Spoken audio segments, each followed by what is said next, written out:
نعبد وإياك نستعين اهدنا الصراط المستقيم صراط الذين أنعمت عليهم غير المغضوب عليهم ولا الضالين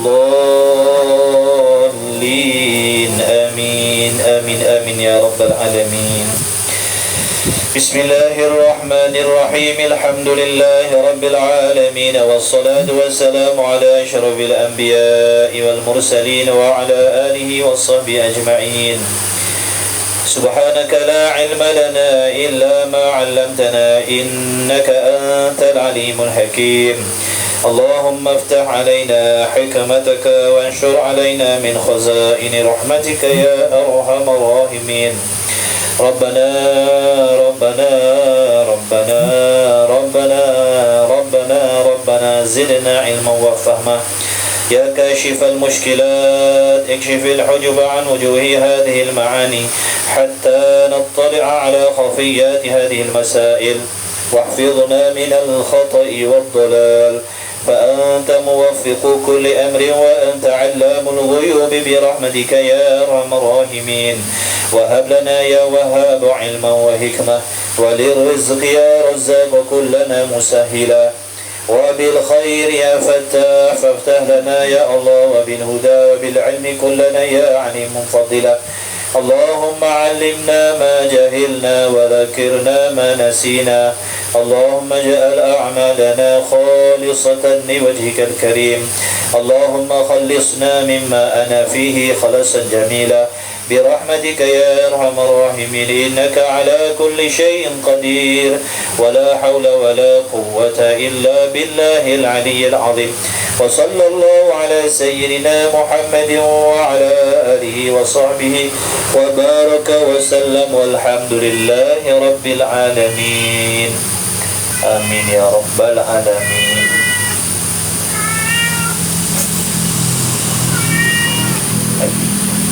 Pakai GTR ke tak? Air Daily dia ada GTR. Masya Allah, subhanallah.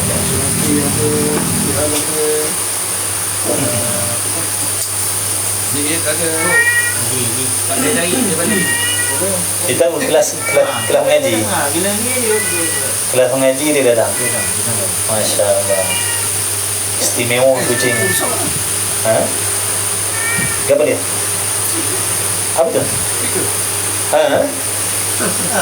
Orang pakai speaker ni dah sekarang. Waman ni yang tak beli.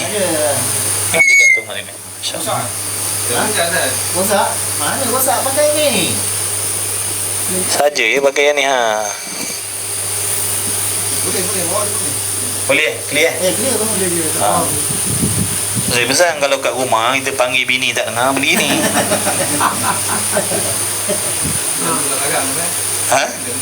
Gantung kat belakang. yang Gua tak dengar je pakai ni. Waalaikumsalam warahmatullahi wabarakatuh.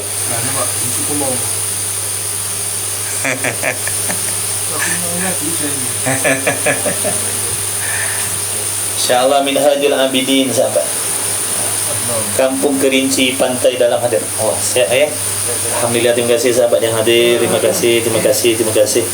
Allah Ta'ala saja yang membalas segala kebaikan kalian. InsyaAllah kitab Minhajul Abidin yang ada kitab boleh tengok muka surat 3.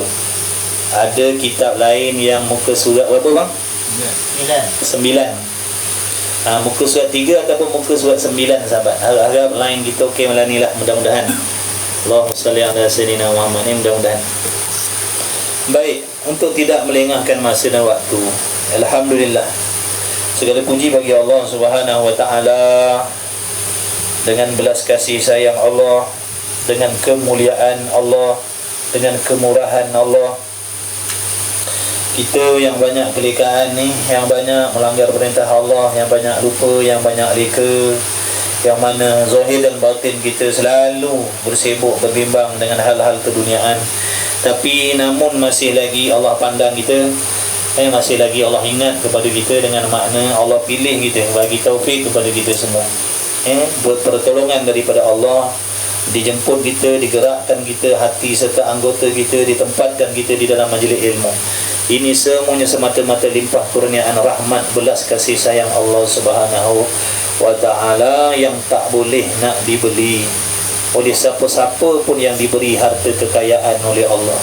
Ini semata-mata kurniaan Allah, semata-mata kurniaan Allah, belas kasih sayang Allah. Allah Ta'ala Maha Kuasa memberi petunjuk kepada siapa yang dia nak. Allah Ta'ala Maha Kuasa menyesatkan siapa yang dia nak. Oh, dia orang sudah letak atas bunyi macam apa? Hujan. Bunyi macam hujan. Kipas kot ni. Clear tak sahabat? Sebab ni meja ni dia tak boleh nak letak kat sini.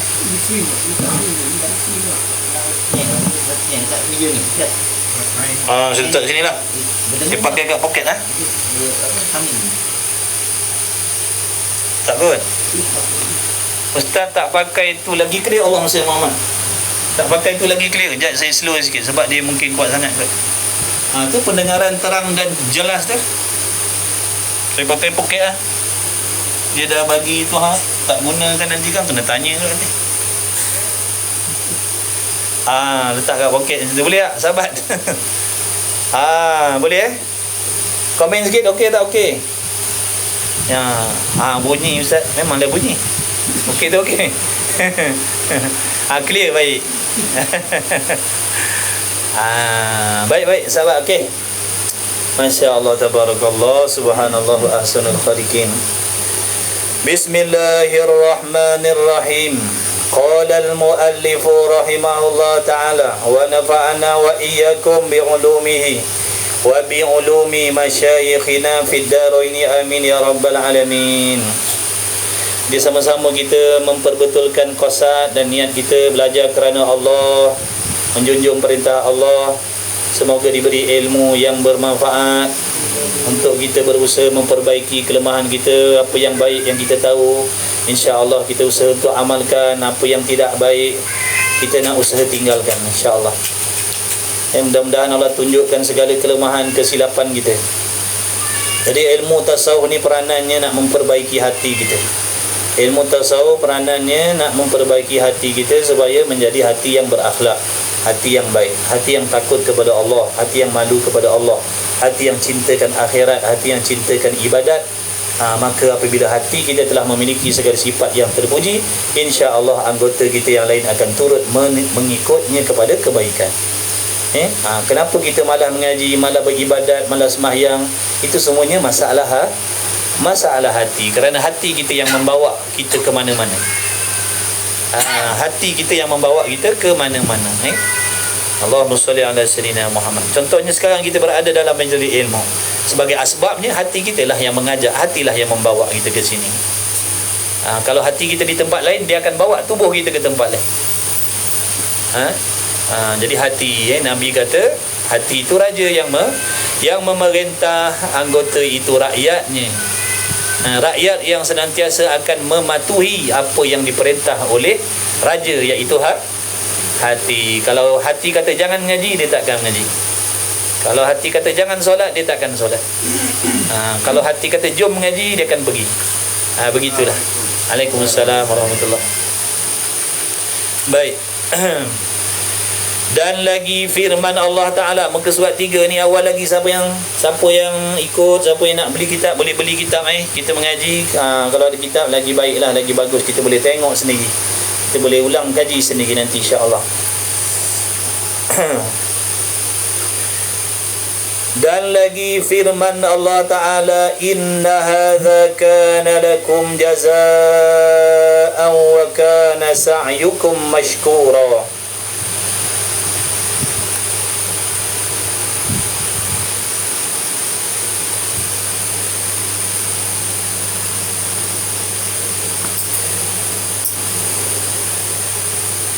Bahawasanya inilah, kata Allah, ada bagi kamu, yakni kita hamba Allah ni, balasan.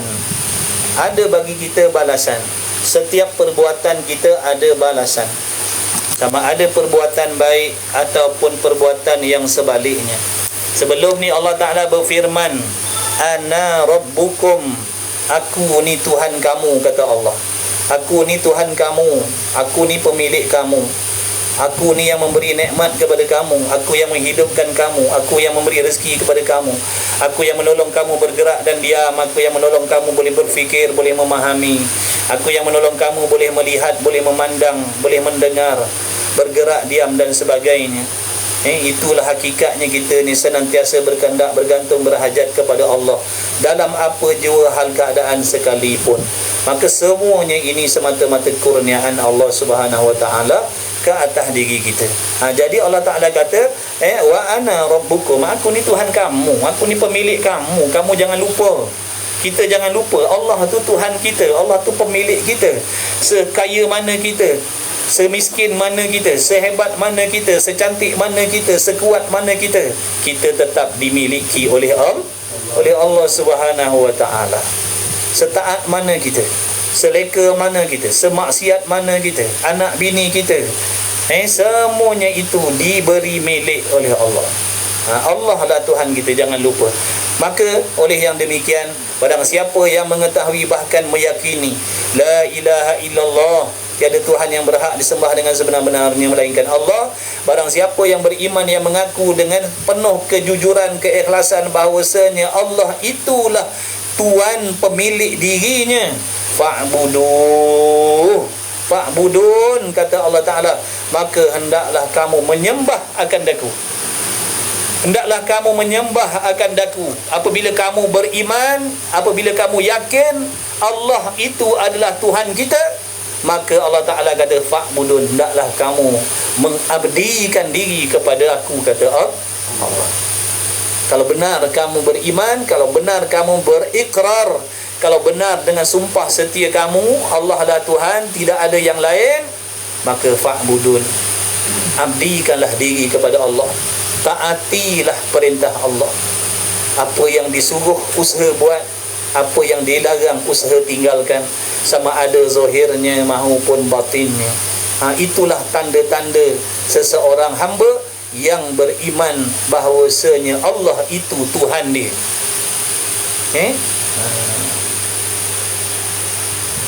Wa ana rabbukum fa'budun, aku ni Tuhan kamu, kamu jangan buat tak peduli, kamu jangan buat tak indah, kamu jangan buat tak pandang, kamu jangan buat tak dengar,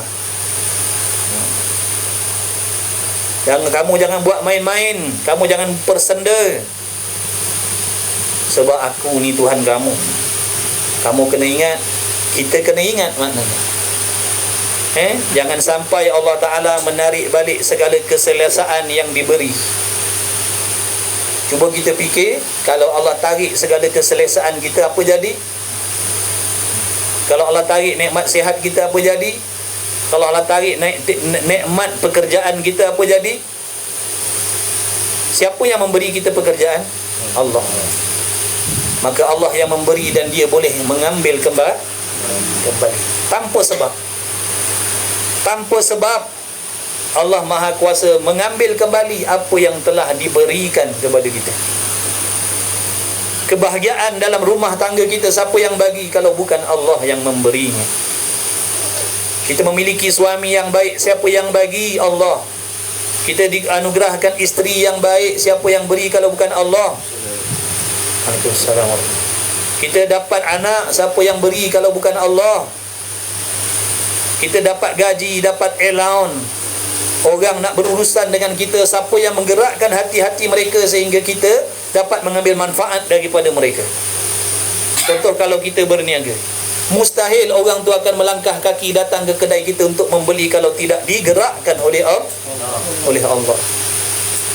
Jadi semua ni kita kena ingat. Kita jangan jadi hamba yang lupa kepada budi baik Allah kepada diri kita. Kerana diri kita sendiri pun tak suka kalau orang buat sedemikian pada kita. Kita pun benci kalau orang buat sedemikian dengan kita. Setelah kita menolong, setelah kita mengambil berat, setelah kita mengambil peduli, setelah kita bagi dia kasih sayang dan sebagainya, akhirnya demikian sikap dia terhadap kita, kita pun tak suka. Kita pun tak suka sikap yang macam tu. Kacang lupakan kulit. Tapi begitulah hakikat sifat kita dengan Allah. Berpuluh tahun Allah memberi pinjam nikmat dia pada diri kita. Bukan sehari, bukan seminit, bukan 2 minit, bukan hari ni saja Allah bagi pinjam. Sejak kita di alam rahim lagi Allah dah bagi pertolongan sampailah ke hari ni. Kalau nak dibayar tak terbayar. Berapa butir beras yang dah masuk dalam perut kita selama ni, berapa liter air yang dah masuk dalam perut kita ni. Siapa yang membesarkan tubuh badan kita? Siapa yang memberi kesihatan kepada kita kalau bukan Allah? Jadi ini kemurahan Allah. Itu sifat karim Allah Ta'ala. Kata ulama, karim, kemuliaan Allah. Di antara maksud kemuliaan Allah, Allah memberi kebaikan kepada siapa-siapa yang dia nak. Dia tak peduli orang tu balas budi dia, orang tak balas budi dia, orang tak hairan panggilan dia, orang tak pedulikan suruhan dia. Tapi kalau dia nak bagi, dia bagi. Itu karim, kemurahan, kemuliaan Allah. Kita ni mendapat kelebihan karim, kemuliaan Allah. Mulut kita banyak cakap benda tak elok, masih Allah izinkan bercakap. Mata kita tak banyak tengok benda haram, masih lagi Allah beri melihat. Akal kita memikirkan hal-hal keduniaan, tak fikir tentang ibadat, tak fikir tentang dosa pahala, Allah tetap bagi kewarasan. Tu karim. Tapi jangan lupa, Allah Ta'ala tu bersifat dengan qahar. Allah Ta'ala tu bersifat dengan jabbar. Dia maha kuasa, dia maha keras. Jangan lupa pula tentang kekerasan Allah. Jangan sampai Allah menzahirkan kekerasan dia pada diri kita. Takkan ada siapa yang sanggup nak menghadapi kekerasan kalau Allah Ta'ala jadikan. Inilah kemurahan Allah. Kata ulama, jangan kita tertipu dengan sifat lemah lembut Allah. Jangan kita tertipu dengan sifat lemah lembut Allah atas diri kita. Kita tak peduli apa Allah suruh. Kita tak menyahut panggilan Allah. Tapi kita masih boleh seronok, sihat, afiat, berbahagia, berseronok, bergembira. Jangan tertipu, kata ulama. Jangan tertipu. Kerana kalau kita tertipu dengan sifat lemah lembut Allah ni, kalau mudah bahasanya, kita akan naik tocang. Kita akan, kalau istilah orang, kita akan pijak kepala. Bila diberi, buat salah pun dia bagi, buat salah pun dia bagi, buat salah pun dia bagi. Sampai masa akan pijak ke bawah, pijak kepala. Jadi jangan jadi hamba yang macam tu. Jangan jadi hamba yang macam tu. Kena ingat. Jadi fa'budun, hendaklah kamu mengabdikan diri. Apa maksud mengabdikan diri? Abdi, hamba abdi. Apa yang Tuhan dia suruh, dia kena buat. Apa yang Tuhan dia larang, dia kena tinggalkan. Kalau Tuhan dia tak bagi apa yang dia nak, dia kena redha. Dia kena sentiasa berlapang dada menanti apa yang diberi oleh Tuhan dia. Itu sifat hamba. Jadi kita nak mengaku menjadi hamba Allah, tapi sifat-sifat kehambaan tu tak ada pun pada diri kita. Sifat kehambaan tu tak ada pun pada diri kita. Allah suruh kita buat, tak peduli. Allah larang, kita langgar. Allah panggil, kita buat tak tahu. Tapi minta pertolongan Allah hari-hari. Harap Allah bagi kita sihat, harap Allah bagi kita kerja, harap Allah bagi kita gaji, harap Allah bagi kita kaya. Masih ada harapan pada Allah, sedangkan apa yang Allah minta pada diri kita, kita tak layan, kita tak peduli. Ini sikap kita. Ini sikap saya. Ini sikap kita pada Allah. Bukankah perbuatan yang macam tu nanti akan menjadi asbab Allah benci kepada kita? Kalau kita pun tahu, kalau orang buat macam tu pun kita ada rasa benci, sampai satu masa nanti kita rasa meluat. Jangan sampai Allah meluat dengan kita. Jangan sampai Allah meluat, menyampah dengan kita. Allah takkan pedulikan kita nanti. Allah akan sesatkan kita dalam nikmat nanti. Seperti mana yang Allah bagi kepada orang-orang kafir itu. Bernikmatlah atas dunia ini, bergembiralah, berseronoklah dengan apa yang kau nak. Tapi kau tunggu, yang menanti di depan kamu tu azab yang kamu takkan tertanggung sampai bila-bila. Kita jangan jadi sampai macam tu. Kita ni mukmin, orang yang beriman kepada Allah. percaya adanya hari kiamat, adanya balasan, adanya pahala, adanya syurga.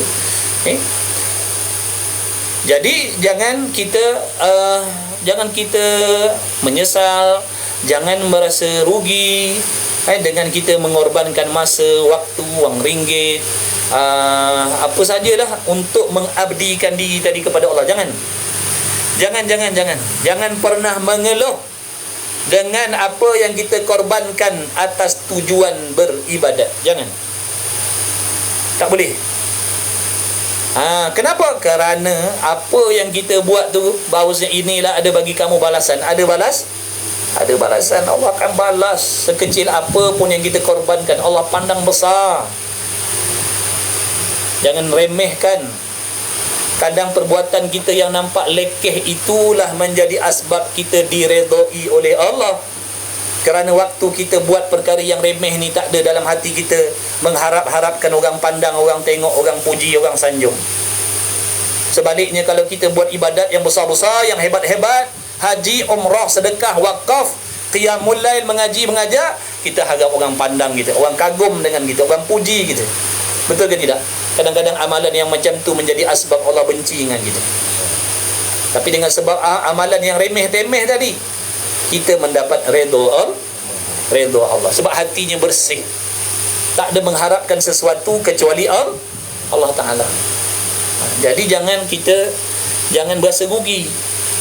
Tijaratan lan tabur, perniagaan yang tidak akan merugikan kita, iaitu mana? Beribadah kepada Allah. Semuanya akan dibalas dengan kebaikan yang melimpah ruah, yang takkan habis sampai bila-bila.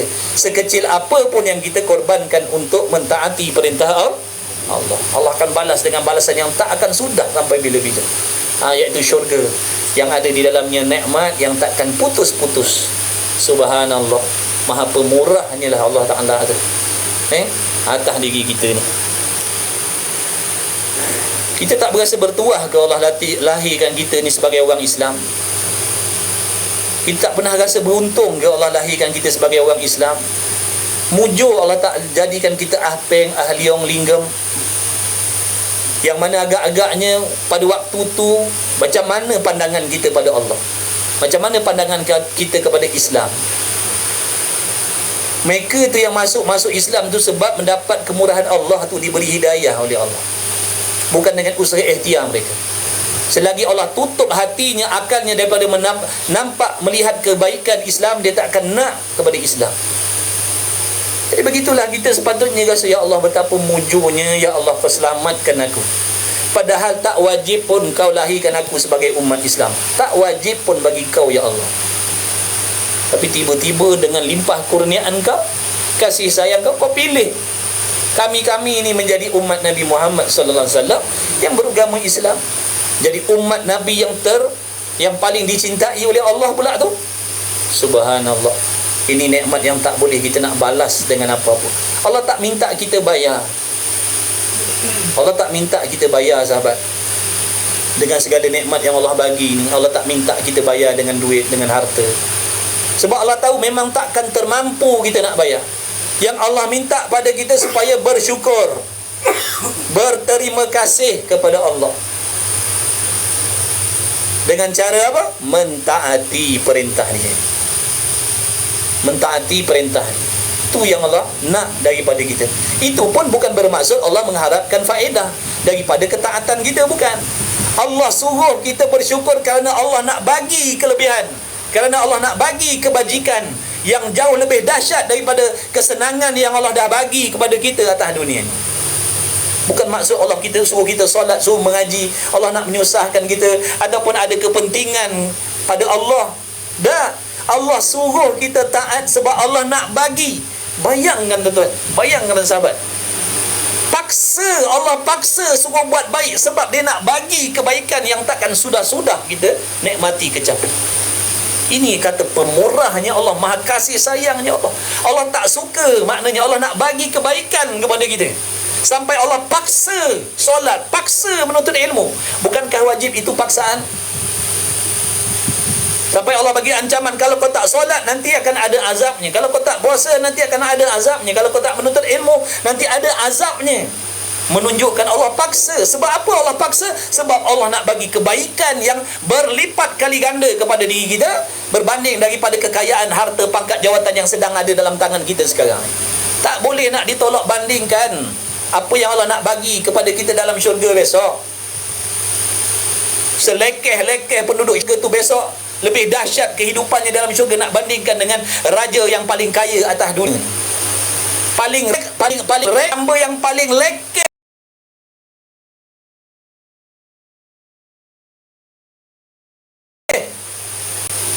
dia mendapat kenikmatan yang Allah bagi jauh lebih dahsyat daripada apa yang dimiliki oleh raja di atas dunia.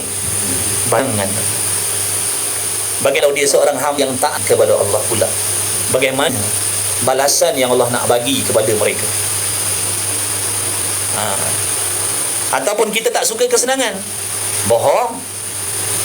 Kalau kita tak suka kesenangan, kenapa sekarang kita sanggup mengorbankan segala masa kita untuk mencari kesenangan? Kenapa tak duduk dalam kemiskinan saja? Kenapa tak duduk dalam kebuluran saja? Kenapa tak duduk dalam telanjang bogel tak payah berpakaian saja? Sebab kita tak suka kesenangan. Betul ke tidak? Itu dalil kita nakkan kesenangan. Kalau kesenangan yang bersifat sementara ni pun kita mahu, adakah kita tak mahu kesenangan yang bersifat kekal selama-lamanya? Adakah kita tak waras? Orang waras sudah tentu kalau yang kekal lagilah nak. Kalau yang sementara pun aku nak, yang berkekalan lagilah aku nak. Itu orang yang waras, orang yang berakal. Tapi sebaliknya orang yang tak berakal, dia tidak inginkan kesenangan yang kekal, tapi dia inginkan kesenangan yang sementara. Itu orang yang tak waras. Na'udzubillah min zalik. Tak salah kita nak menyebutkan tentang kelebihan-kelebihan syurga tu. Sebab nak memikat, nak menjinakkan nafsu kita yang liar daripada ibadat ni. Yang masih kita ni masih lagi kebudak-budakan dalam ibadat. Kena tahu, kena pandang upah yang Allah nak bagi baru jinak kita. Sebab kalau tak nampak upah-upah tu, kita berasa tak nak buat. Peringkat permulaan. Mudah-mudahan nanti insya-Allah Allah akan mendewasakan kita di dalam ibadat. Insya-Allah, amin ya Allah.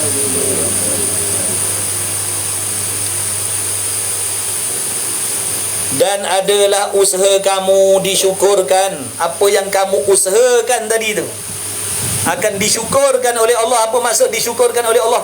Allah akan memberi ganjaran pahalanya. Allah akan bagi ganjaran pahalanya. Jangan pernah mengeluh dalam kebaikan yang kita buat. Suami jangan mengeluh mencari rezeki, kerana mencari rezeki itu ibadat. Isteri jangan mengeluh berkhidmat dalam rumah tangga, kerana khidmatnya itu ibadat. Sama seperti sembahyang. Sama seperti sembah. Boleh tak kita nak merungut dengan sembahyang? Boleh tak kita nak merungut dengan sembahyang? Tak boleh, sebab ibadat. Boleh tak kita nak merungut dalam bersusah payah mencari rezeki? Tak boleh, kerana mencari rezeki itu juga ibadat. Faham tak? Isteri dia khidmat dengan suami, berkhidmat dengan rumah tangga, penat, letih, lelah. Boleh tak dia nak merungut? Tak sepatutnya dia merungut, kerana itu ibadat. Jadi jangan merungut. Takut nanti tak jadi ikhlas apa yang kita buat. Payah-payahlah, penat-penatlah. Kena ingat, Allah akan bayar semuanya. Allah akan bayar semuanya.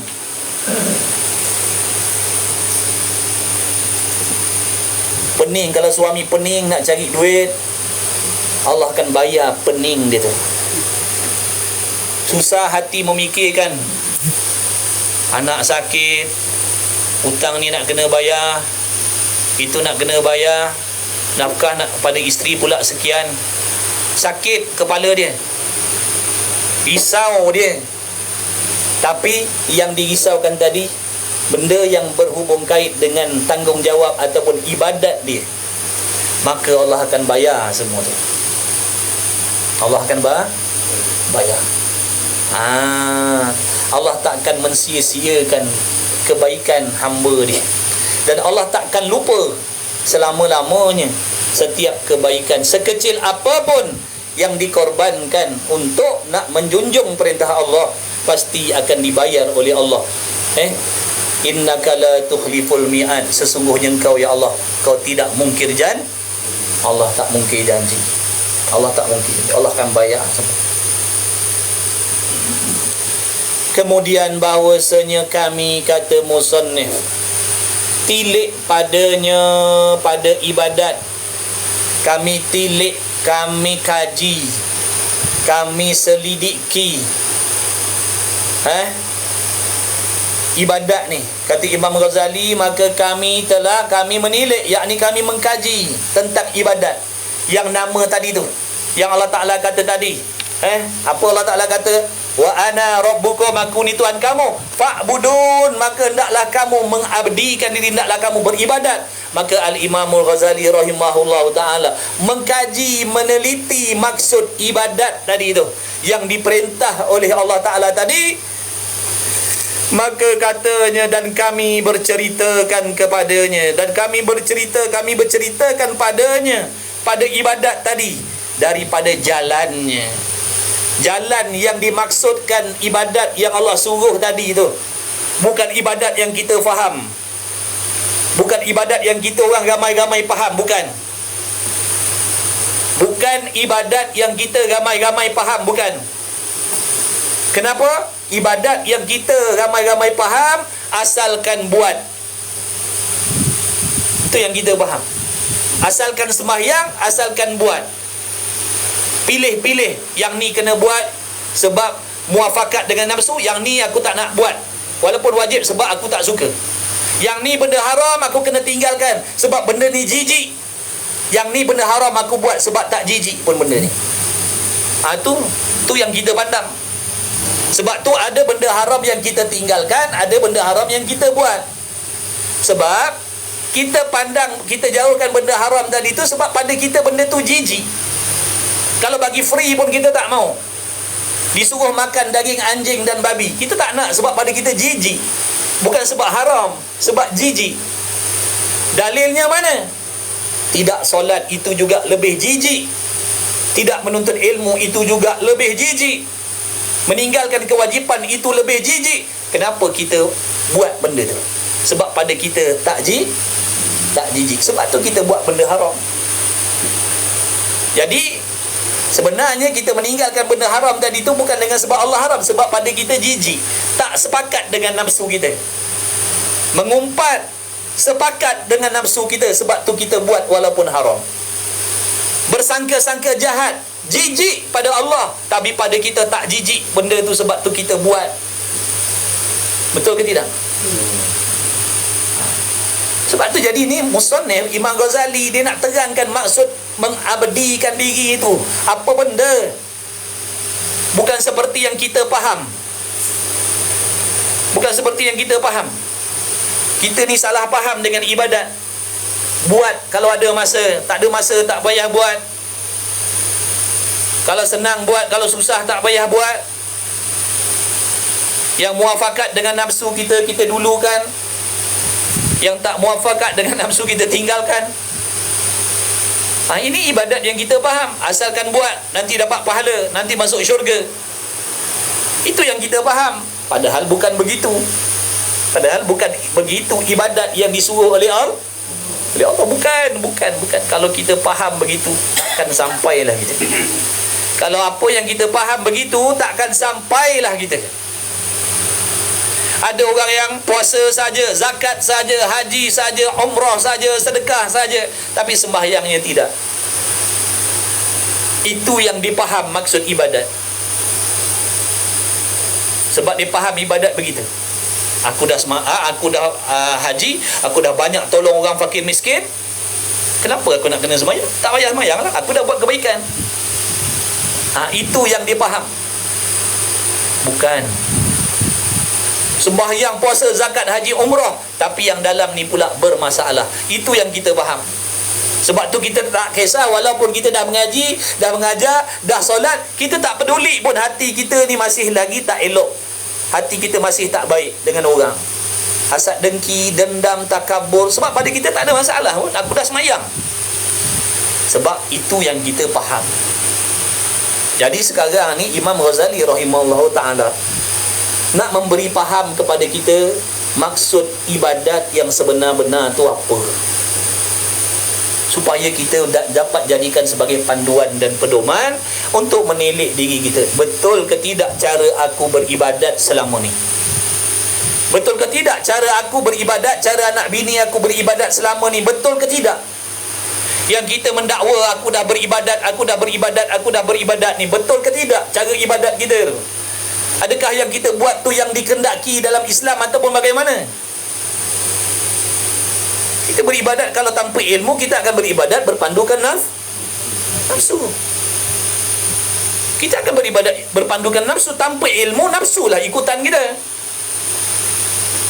Nafsulah yang akan mengajar kita melakukan ibadat. Dah nafsu ni penipu, nafsu ni pembohong.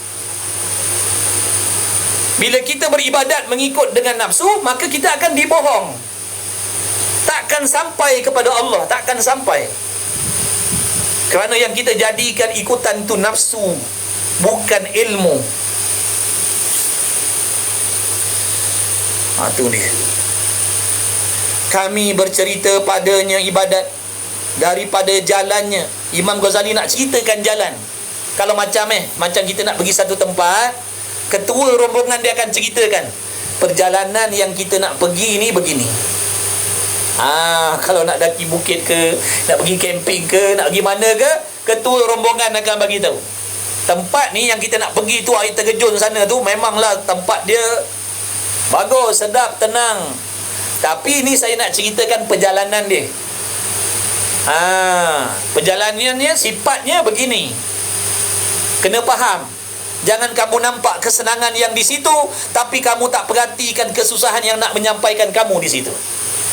Takut nanti sekat jalan kamu patah balik. Maksudnya jangan kita ni nampakkan syurga tu sahaja, tanpa memikirkan perjalanan yang nak sampai ke situ bagaimana. Takut nanti kita terperanjat, patah balik, putus asa. Itu perlukan keterangan ahli dia nak menceritakan. Imam Ghazali ni nak menceritakan, jangan kita nampak syurga tu.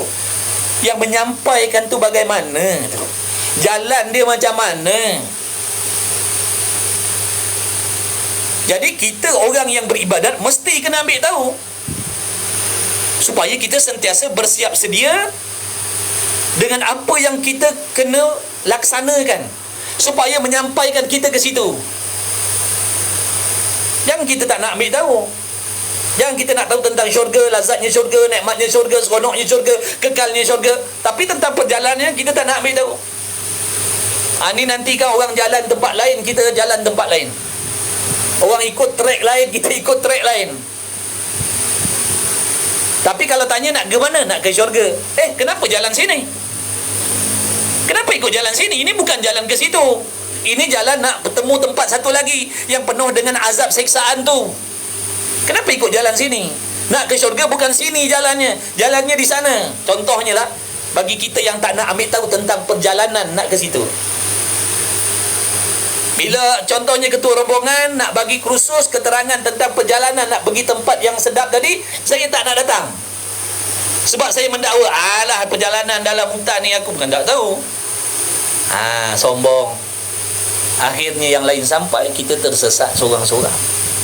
Sebab sombong. Orang yang tak nak ambil tahu tentang perjalanan ibadat ni adalah orang yang ada sombong dalam hati ni. Jaga-jaga. Nabi dah bagi amaran, barang siapa yang ada sombong dalam hati, walaupun sebesar biji sawi, dia takkan sampai ke syurga Allah. Dia takkan sampai syurga Allah. Kita nak duduk belajar bersimpuh ni, kena buang sombong. Kena buang sombong, baru boleh datang duduk bersimpuh mengaji. Selagi ada sombong, kita takkan dapat benda yang sebenar, kata Imam Ghazali.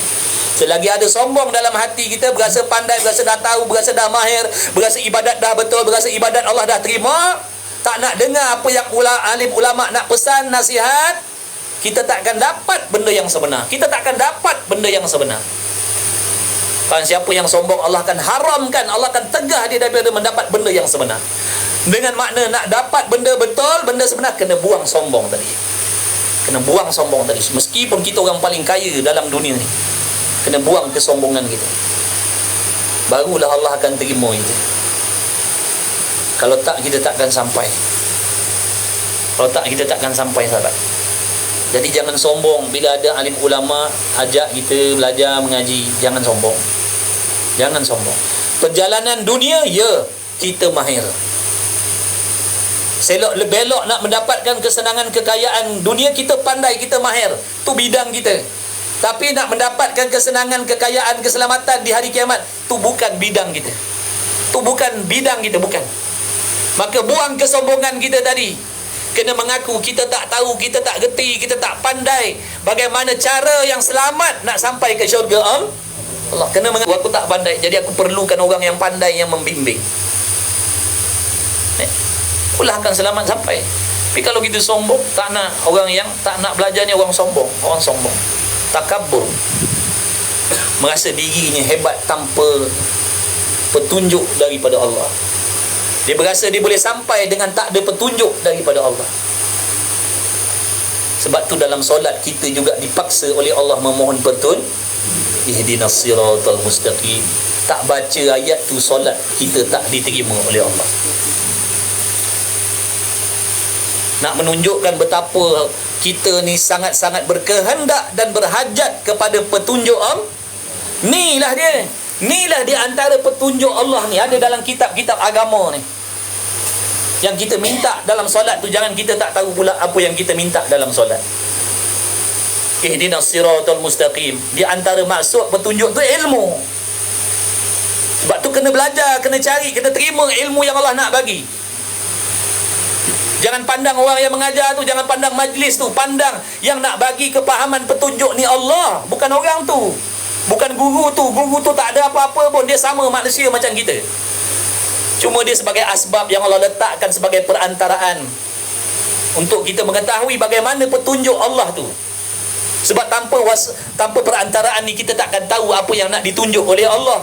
Sebab tu Nabi SAW tu diutuskan oleh Allah supaya kita boleh mengetahui apa yang dikehendaki oleh Allah atas diri kita. Mustahil kita boleh tahu tentang solat, tentang yang ni wajib, yang tu haram, kalau tidak ada Nabi SAW. Pada adatnya mustahil. Sebab itu perlunya guru tadi tu. Perlunya Rasul tadi tu. Sebab dia sebagai penterjemah Tuhan. Kata ulama, penterjemah juru bahasa Allah. Para Nabi, para Rasul tu penterjemah juru bahasa Allah. Dengan maksud kita boleh mengerti, memahami apa yang nak disampaikan oleh Allah kepada kita sebagai hamba dia. Tanpa Rasul kita takkan dapat tahu. Jangan kata tentang solat, Allah itu pun kita tak tahu yang mana Allah itu nama bagi Tuhan yang mentadbir sekalian alam. Takkan ada orang yang tahu Tuhan itu namanya Allah kalau bukan sebab Rasul yang diutuskan oleh Allah. Namanya pun kita tak tahu, bagaimana jalan nak menuju kepada dia. Allahumma salli ala Sayyidina Muhammad. Jadi kata Imam Ghazali, dia nak menceritakan, nak menerangkan padanya ibadat, daripada jalannya ibadat pada permulaannya.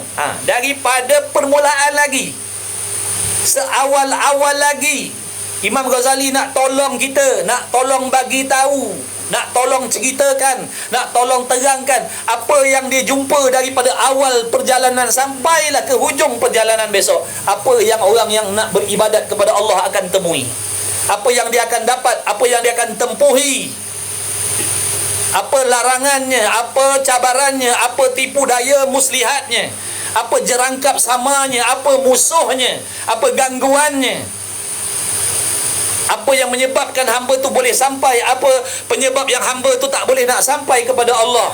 Ni Imam Ghazali nak tolong terangkan kepada kita yang wajib beribadat tadi tu.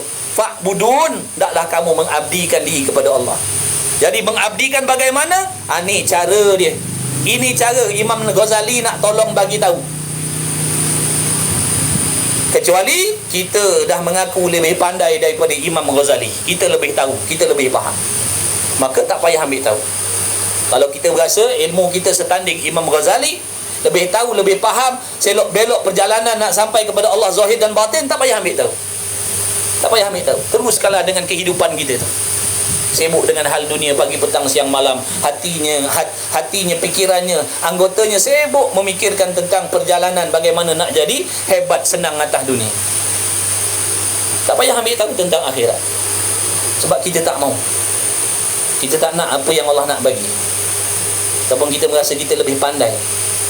Kita pandai perjalanan nak sedang atas dunia, kita pun pandai macam mana nak dapat kesenangan akhirat. Kalau sungguh begitu, silakanlah. Tak payahlah kita nak ambil tahu. Sama je.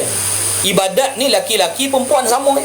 Suami, isteri, masing-masing kena tahu perjalanan ni. Yang suami kena tahu macam mana perjalanan nak beribadat, yang isteri pun kena tahu bagaimana jalan yang sebenar nak beribadat kepada Allah. Jangan kita beribadat nanti nafsu yang mendidik kita ibadat, nafsu yang mengajar kita ibadat. Nafsu ni dia takkan bawa kita melainkan kepada tempat yang nak mengundang kebencian Allah. Kalau kita jadikan nafsu itu sebagai guru kita, kita akan diheret kepada kebinasaan, kita akan diheret kepada kecelakaan. Jangan sombong. Mengaji selagi ada masa, selagi ada ruang dan peluang. Mengaji. Tak dapat bertalaki, online pun online lah, asalkan dapat petunjuk daripada Allah. Jangan jadikan alasan.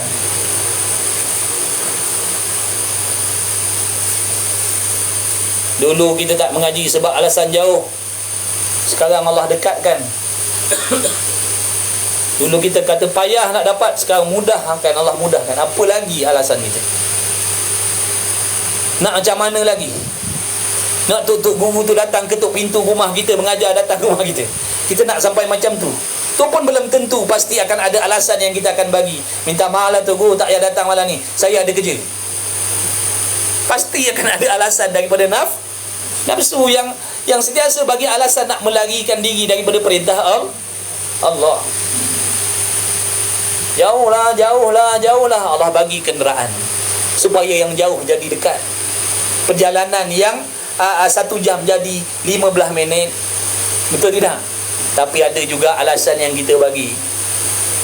Subhanallah. Itu sikap kita manusia. Nafsu yang menipu kita.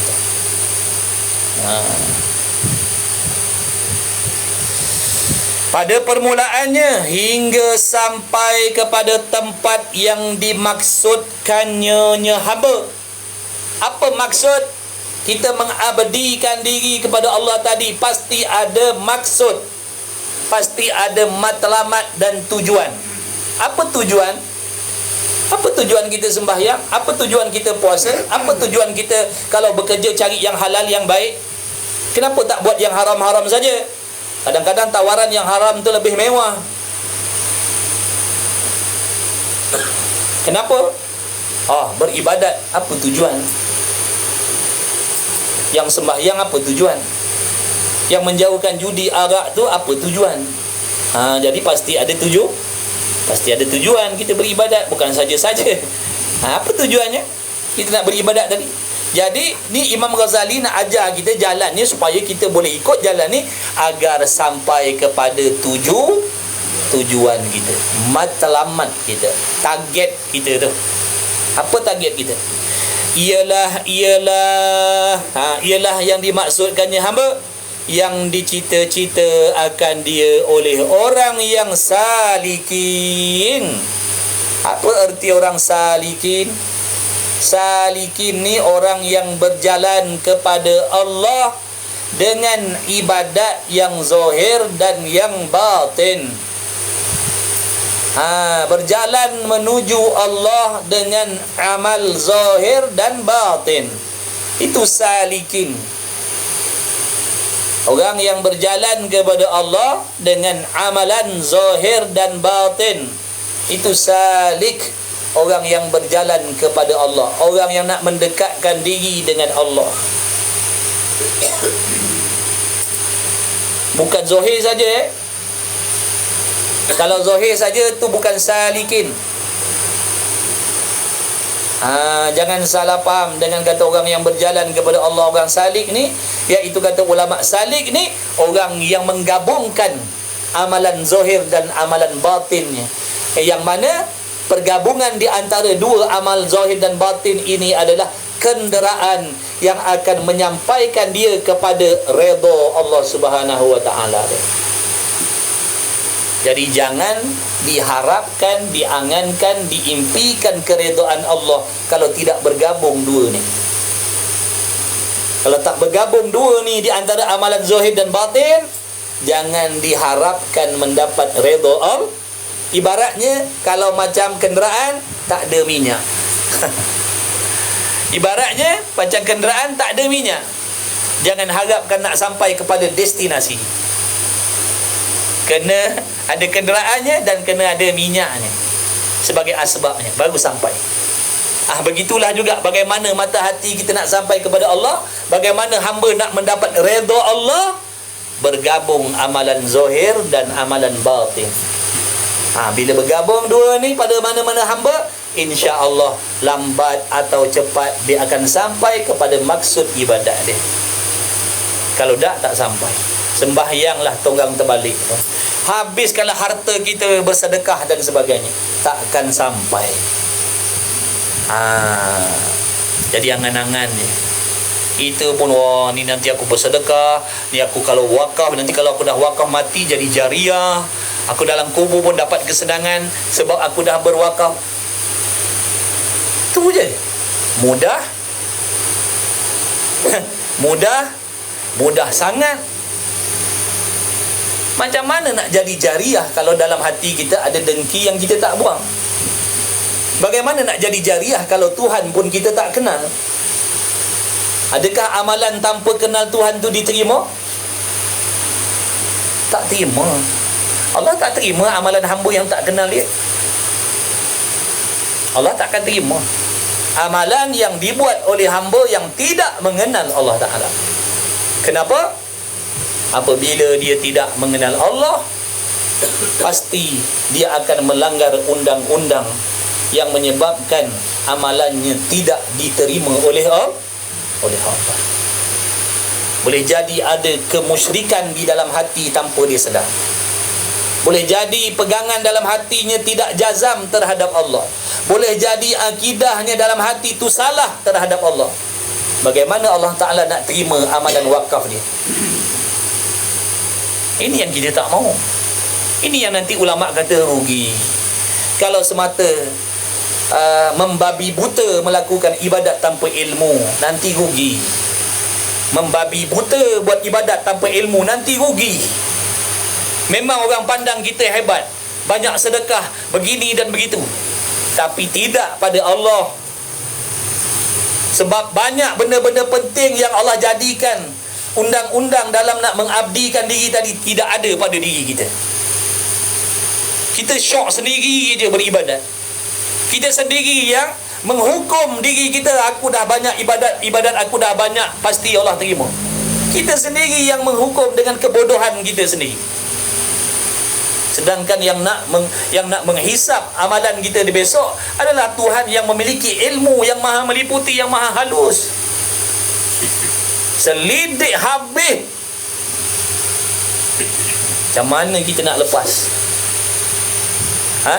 Ibaratnya kalau puspakom tu dia bukan dia bukan peksa bebek kurang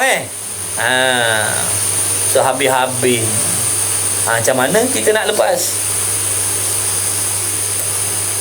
Ni ibaratnya Imam Ghazali ni orang yang dah tahu, yang dah faham apa benda ni tadi. Jadi dia nak tolong bagi tahu, kena pastikan yang ni ada, yang ni ada, yang ni ada, yang ni jangan buat, yang ni jangan buat, yang ni jangan buat. Dia nak tolong bagi tahu kita supaya nanti terselamat waktu nak dihisap besok, terselamat, lepas.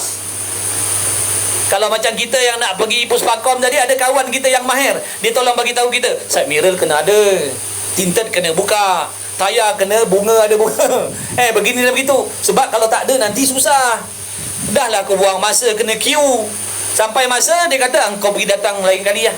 Daripada pagi sampai petang kita tunggulah kata datang kembali. Sebab apa? Ada benda yang tak lengkap. Tak ke susah kita? Tu tak apalah, boleh datang balik. Ini besok kat sana kalau tak terima terus terkejut dalam neraka tu. Bukan Allah bagi peluang kalau macam ni kau balik-baliklah kat syurga besok, kau beribadat balik betul-betul, nanti kau datang balik. Dah. Bukan macam tu. Gagal, situ tempat. Tak ada dah. Ya Allah, bagi peluang boleh tak nak balik jap kat dunia, nak lengkapkan ni. Boleh? Tak boleh. Jadi jangan buat main-main. Jangan buat main-main. Jangan berasa pandai dalam ibadat. Kita bukan ahli ibadat. Kita ni orang biasa, tak pandai tentang ibadat, maka perlu kepada orang yang pandai, yakni Al-Imam Al-Ghazali rahimahullah ni yang nak tolong tunjuk ajar kepada kita. Maka jangan kita sombong. Jangan sombong. Jangan sombong. Nanti menyesal. Habis masa buat ibadat, habis harta buat ibadat, korban sini, korban situ, harap-harap syurga, rupanya dapat azab pula dah. Rupanya yang menunggu dalam kubur bukan nikmat, yang menunggunya azab. Sebab cara beribadat tadi salah. Tidak menempati SOP dia. Dia ada SOP dia. Tak ikut SOP, maka tak lepas. Tak lepas. Sebab yang nak peksa ni Allah, bukan manusia. Kita tak boleh tipu. Allah tahu zahir dan batin kita. Sampai ke dalam hati kita Allah tahu. Mana nak lari? Walaupun solat menangis-nangis, rupanya hati tak khusyuk kepada Allah. Allah tahu. Kau berlakon. Kau pembohong. Kata ulama, di antara dosa yang besar, engkau berlakon sujud kepada Allah, padahal hati kau berangan-angan untuk menderhakai perintah Allah. Dalam solat kau sujud, tapi waktu kau sujud dalam hati kau ada keinginan nak buat benda yang dibenci oleh Allah. Kata dia, seandainya dosa tadi itu yang kau buat dalam sujud, padahal hati kau tadi berangan-angan untuk melawan perintah Allah, buat maksiat, dosa ni kalau dibagikan kepada orang kampung, semuanya akan mati dengan sebab nak memikul dosa itu tadi. Kata ulama, kalau seandainya dosa orang yang sujud dalam keadaan hatinya, waktu dia sujud, hatinya teringat nak buat maksiat, sambil-sambil sujud, contohnya dia berangan-angan nak buat dosa, maknanya dia menipu Allah dengan kelakuan sujud dia tadi. Zahirnya nampak patuh, tapi dalam hatinya sedang berharap, sedang berangan-angan untuk melawan perintah Allah. Katanya dosanya sangat besar. Kalau seandainya ditimpakan dosa itu kepada manusia yang lain, pasti akan mati manusia tadi dengan sebab nak memikul dosa tadi, nak menceritakan Allah.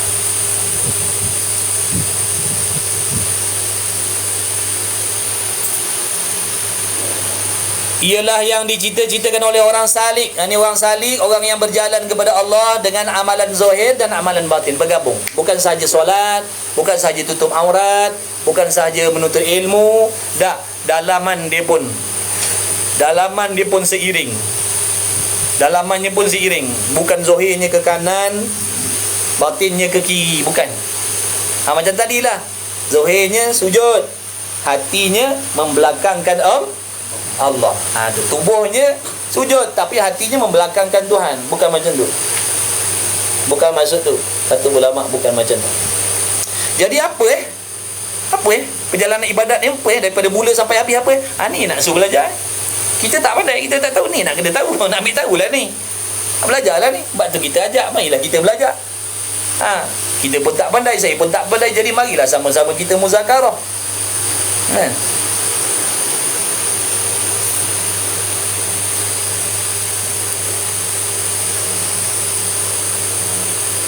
Maka tiba-tiba Setelah ditilik, dikaji oleh Al-Imam Al-Ghazali rahimahullahu ta'ala perihal ibadat tadi, maka tiba-tiba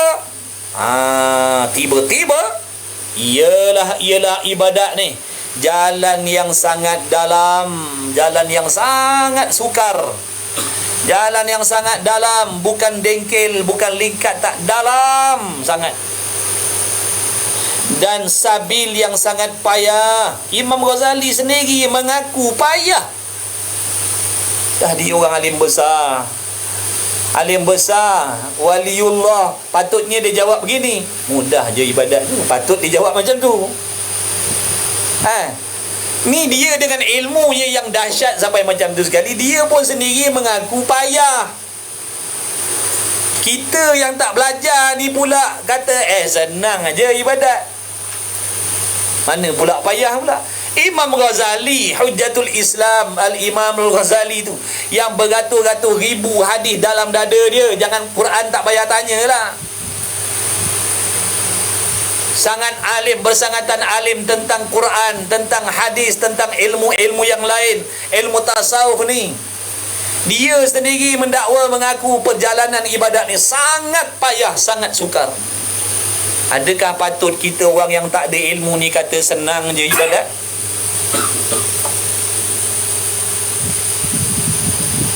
Jalan yang sangat dalam, banyak bukitnya yang sangat payah, naik lagi masyaqqah.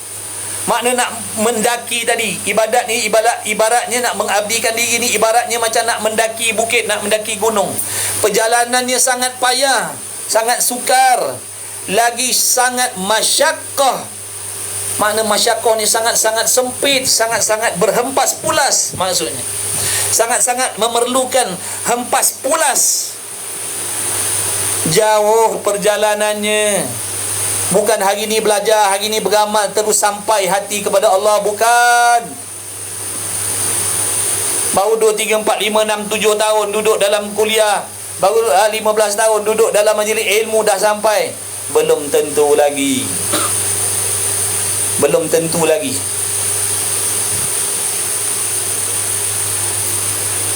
Amat besar kebinasaannya, yakni kecelakaan ataupun bahaya yang menunggu ni dalam perjalanan ni, dalam perjalanan nak beribadat ni, bahaya yang menunggu sangat besar. Celaka yang menunggu kita yang nak beribadat ni bukan celaka kecil-kecil, maksudnya celaka yang nak menunggu orang beribadat ni bukan celaka kecil. Sebab tu kalau tergelincir, habislah kita. Kalau salah jalan, besarlah celaka yang kita akan dapat. Sebab yang nak menunggu, kecelakaan yang nak menunggu dalam perjalanan ibadat ni bukan kecelakaan, bukan kebinasaan yang kecil-kecil, yang ringan-ringan, bukan. Bukan. Jangan kita ingat, alah, ada nyamuk-nyamuk aja yang gigit, paling tidak pun gatal-gatal begitu. Bukan. Celaka yang menunggu tadi sangat besar. Jangan buat main-main. Kena ada perasaan takut sepatutnya. Kalau dalam satu perjalanan, tiba-tiba ketua rombongan tadi bagi tahu, bila kita sampai di bukit yang kedua besok, jadi hati-hati. Sini memang kawasan binatang buas duk pergi mari sini. Atas pokok ada tunggu, dalam semak ada tunggu, dalam lubang ada tunggu. Macam mana perasaan kita bila orang yang faham tadi dah cerita? Ada tak rasa risau? Patutnya risau lah. Bahayanya macam mana ni? Sepatutnya bila Imam Ghazali dah sebut begitu pada kita, kita kena risau. Sebab celaka yang menunggu ni besar. Patutnya risau. Kalau waras patutnya risau. Bila dah diceritakan tentang kebinasaan celaka yang menunggu tadi besar, dahsyat, patutnya risau. Bukan kita biasa je macam yang tadi tu. Hati nanti ada rimau, ada beruang, ada begini, ada begitu, ada tanah jerlus dan sebagainya. Risau lah, macam mana ni? Patutnya risau. Ni kita tak risau kan? Maknanya kita tak berapa nak waras lah tu, tak berapa nak normal lah tu. Kalau orang normal dia akan risau. Bila risau dia akan bertindak.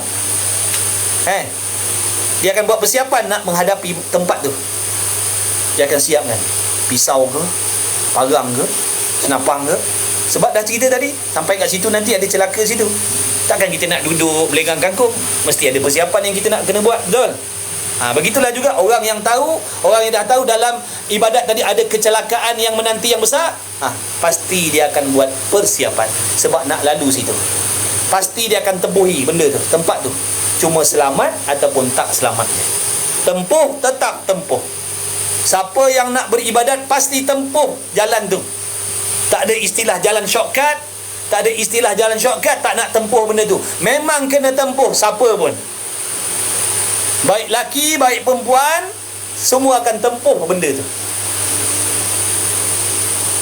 Banyak yang menegahkan dia, yang nak menahan, nak menegah, yang nak mengganggu kita nak sampai kepada maksud dan tujuan ibadat tadi. Banyak yang ganggunya, bukan sedikit.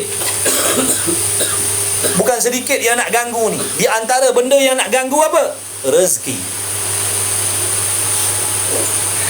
Di antara benda yang akan ganggu kita nak beribadat, rezeki. Risau dengan rezeki. Nanti sampai bab dia. Risau tentang rezeki sampai kaki hamba tadi tak boleh nak bergerak menghadap Allah sebab terlalu risau dengan rezeki. Takut tak makan, takut tak kaya, takut nanti bila aku mati, bini tinggal, anak tinggal, macam mana mereka nak makan, macam mana mereka nak hidup. Tu. Ada tak terfikir macam tu? Ada tak pernah terfikir aku kalau mati macam mana besok anak bini aku nak makan? Dah selama kita jadi laki dia, siapa yang bagi dia makan? Sebelum kita jadi laki dia, siapa yang bagi dia makan? Bukan Allah ke yang bagi? Oh, bila kita dah kahwin dengan bini kita, Allah dah letak jawatan dah. Kita pula yang bagi.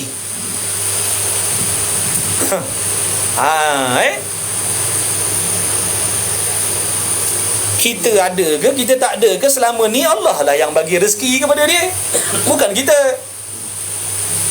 Jangan pula kita kata kalau aku tak ada ni, besok kau pun matilah korang ni. Sebab selama ni aku yang bagi kau rezeki. Jadi bila aku dah mati besok, korang ni mati ke buluh lah korang. Silap-silap dia lebih senang daripada kita ada lagi.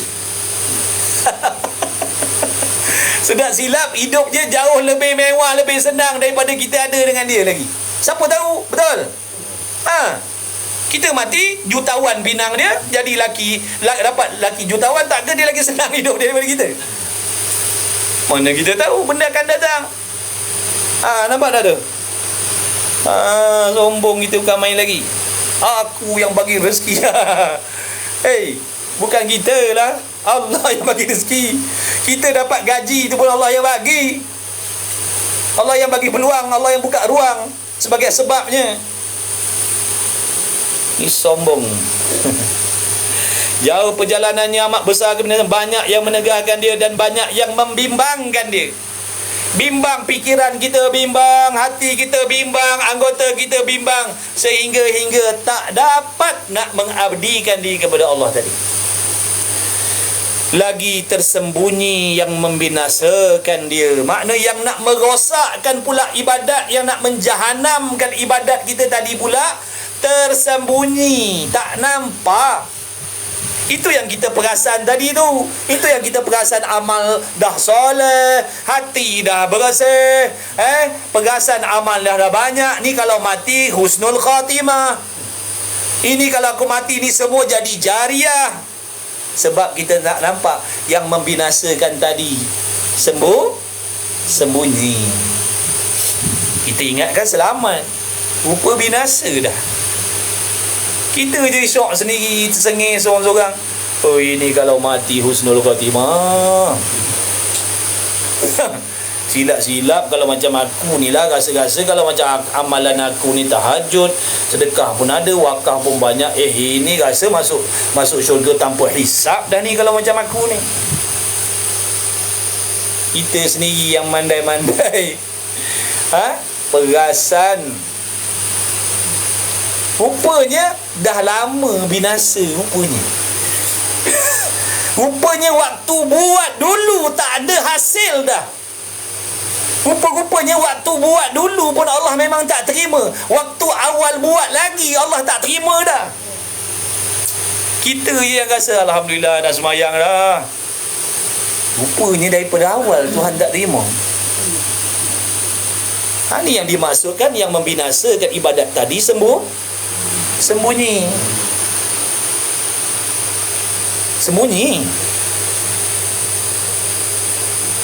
Kita dah semayang, kita pun senang hati. Ingatkan dah banyak pahala semayang. Rupa tak ada. Sebab daripada awal buat memang Allah tak terima. Rupanya daripada awal tak terima dah. Sebab cara buatnya salah seperti yang Allah suruh. Orang solat dengan akidah betul, kita solat dengan akidah sesat. Contohnya. Lepas tu minta, kawan kita pun minta Allah terima solatnya, Allah terima sebab akidahnya betul. Kita minta Allah terima solat kita, Allah tak terima sebab akidahnya sah. Tapi kita syok sendiri, tak tahu. Kita pun tak tahu, kita pun perasan lah. Yang membinasakannya sembunyi. Dan yang memutuskan dia lagi banyak. Yang memutuskan dia, yang menggagalkan ibadat tadi banyak. Yang nak menggagalkan ibadat ni banyak. Lagi banyak seterunya, musuh kepada orang yang nak mengabdikan dirinya, musuhnya banyak berbanding dengan penolong-penolongnya. Nak banding dengan yang nak menolong ibadat dengan musuh yang mengganggu, menghalang, menyerang ibadat ni, terlebih banyak musuhnya. Seteru tu makna musuh, banyak musuh. Banyak musuh. Dan perampasnya. Kalau ibaratnya kalau dalam perjalanan tu orang panggil lanun lah. Yang menanti di tepi-tepi jalan, yang nak menyamun apa yang kita ada tadi banyak. Yang nak menyamun pahala kebajikan yang kita dah buat ni banyak, yang nak menyamunnya, yang sedang menanti, menunggu di depan sana tu. Bukan seorang dua tak. Tu perampas, penyamun, peragut. Ingat, duit kita ke kena ragut? Pahala kita pun kena ragut. Ada peragut amal kebajikan yang kita dah buat. Imam Ghazali kata perampasnya, peragutnya banyak. Kemudian sedikit yang menolong. Yang nak tolongnya sikit je. Yang sudi nak tolong, yang sudi nak bantunya siput je. Kalau ada, kita kata kawan-kawan kita ada 100, boleh jadi seorang aja yang nak nolong kita. Pun nasib baik kalau ada. Tu jalan ibadat tadi. Yang nak nolong kita, mengabdikan diri kepada Allah ni, sikit je yang nolong. Banyak yang buat tak peduli, banyak yang buat tak endah, banyak yang kata pandai-pandai kau lah. Buat apa aku nak tolong? Bukan ada kena-mengena pun, bukan ada darah daging pun. Kau bukan adik aku, kau bukan abang aku. Buat apa aku nak tolong kau beribadat? Pandai-pandai kau lah. Tu sikit je nak tolong. Tapi tengok ulama' ni, mujurlah ulama' ni, Allah gerakkan hati nak tolong kita, betul? Padahal kita bukan ada darah daging dengan dia pun. Tak ada darah daging pun, kenal pun tidak. Namanya pun tahu, tu pun tak ingat. Tapi tolong tunjukkan jalan. Nampak tak tu? Tolong kita tunjukkan jalan, padahal tak ada kena mengena pun. Tapi nak tolong, bab kasih sayang dia. Sifat kasih sayang yang dia warisi daripada Nabi SAW, yang ada dalam hati mereka, itulah yang menggerakkan mereka tak nak lepas tangan dan pentingkan diri sendiri.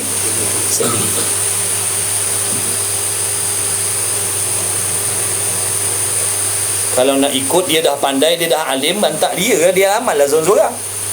Lepas tu dia ketawakan kita, padan muka kau. Padan muka kau, pandai-pandai lah kau. Aku dah mengaji puluh tahun, aku dah penat lelah, ini aku punya. Kau nak juga, kau kena korban lah macam aku. Boleh tak dia nak buat macam tu?